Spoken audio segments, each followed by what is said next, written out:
lightweight zanina tana in neng nung bertur kan en chun jom le hala kan ring official te angai an laniang ba number somni le pasarina lightweight in nek le tur te red corner Ben El Apeto West Phulbui,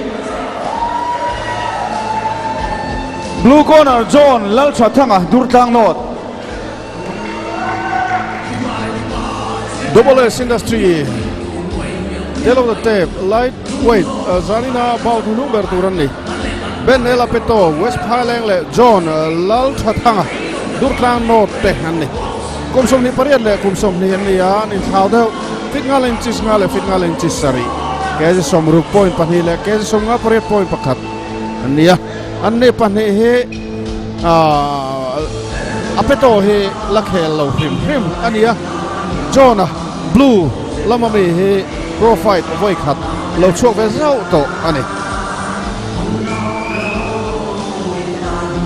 zanin about nung berturania tal ngap le view mai thei ni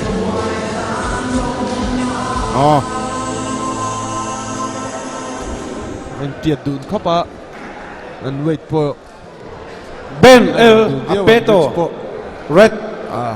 John Lalthathanga blue round 1 anh tin tắc lâu khe lăng mo baka tu experience này to nia Apeto hi blue ania experience profile lo chu ve zau to ki apedak zau zau ki khai bena Apeto John zo ki Apeto ki voi khat ma la khel lo ni Apeto khan a dong zau John à kiên ngil đâu khan lo nét thế phulpui pa avahan suak na sa pop ve phul khóc mẹ Apeto kia lâu xia khóc mẹ Ben El Apeto West Phulpui Central Zel venga Daniel Mo tilo kuda ron chou char chan ni sai na nga de pon ni nét lệ sao à John à hi profile về khắp lâu khen to nia ngil đâu khen lâu nét thiểm tất tổ mẹ kia ti ve tất experience này tất tổ mẹ Apeto hi là này biết là wa akut tungkar khena mengkar ma ya hiam ve tất zai zia man tất tổ này a zai hoi ve deuh tất to Apeto ki chu tlem chun nek pa ta khena dak dewa an han nek phei chun dak le zuala du ai chun tlem ka Apetek step vel a fu tu ka potek lo deuh lak chun alanga amaro chu soi pa nu experience này lo ve anga ngai chun nia hi abekin dong le zau tum pokhan beka dong ki chu thil cha kom vak lo pol ani ya beka don ki anuam mia lo mar chu ki ache buai lo han ti la a buai pha vak lo enga vak ma ngai lo tlat buai sen ve thokat ti chu sia ta ada le or mai Apeto hi mai mi ching sik mai mi ching chu dong le chi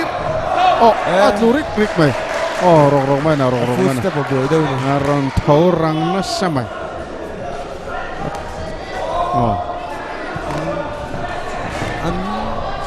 anh tha chun mang na sa to view chun a langa kia chun la fit khop me Apeto chu adak or mai tu na khana ke khai khana ne kin ka sia ke le lam khai mo a ve lam phai chung kia all view đi tu ra ni ngai lo tan chuan a the sok mai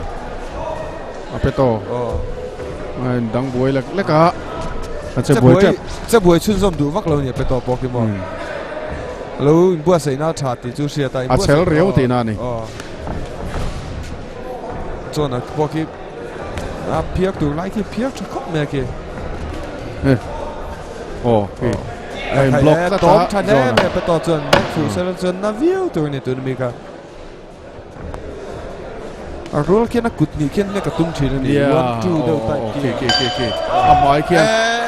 Maya rim khop mai Apeto ui mel nghe mấy tụi nó bị cái gì răng tổ cả ui anh đi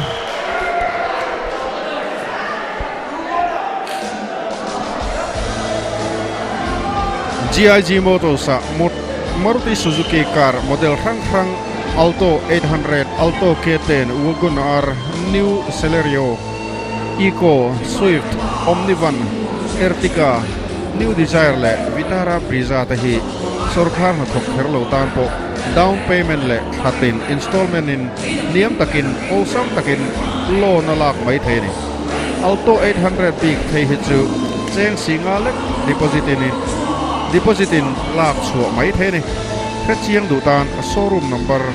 2306272 Second south. 230 Clear the ring. 6272 zo Second round.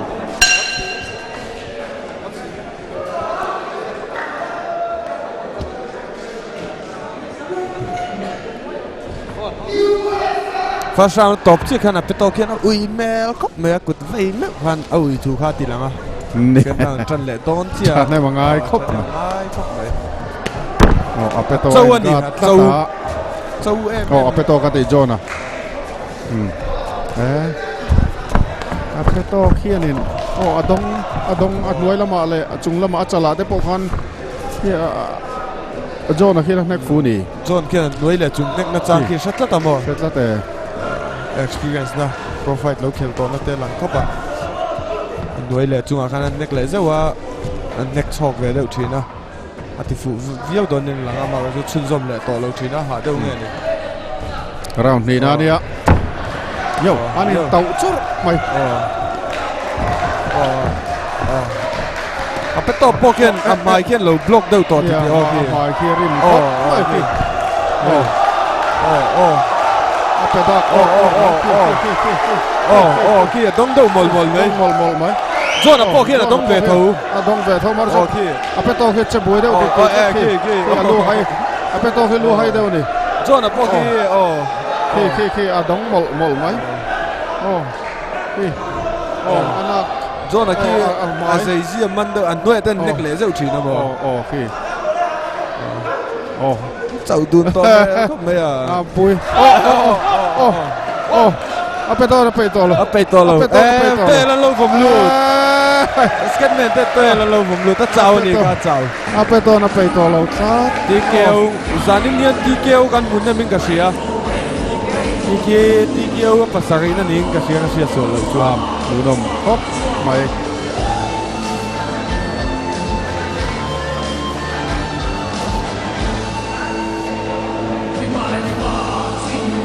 depression laka a in reng thea depression nei te hi enfol dam thai an ni ril rulama har sapna in eyamo nein in siamo ni chuan civil hospital OPD number 309 ate in Kulikon hospital aizola te district mental health program champhai ate lunglei sai ha kolosip set sip le longthai district hospital te hi engin lai ko in pan thai an nia henga hian doctor thatak tak mithiam te an oma eu clinica te hian doctor le adolescent Juni LPS Pro Fight 2017. Bout number somnile pasarina lightweight in mekanen zotaga. Round nina technical knockout in blue corner John Lalthathanga. Achak zokani.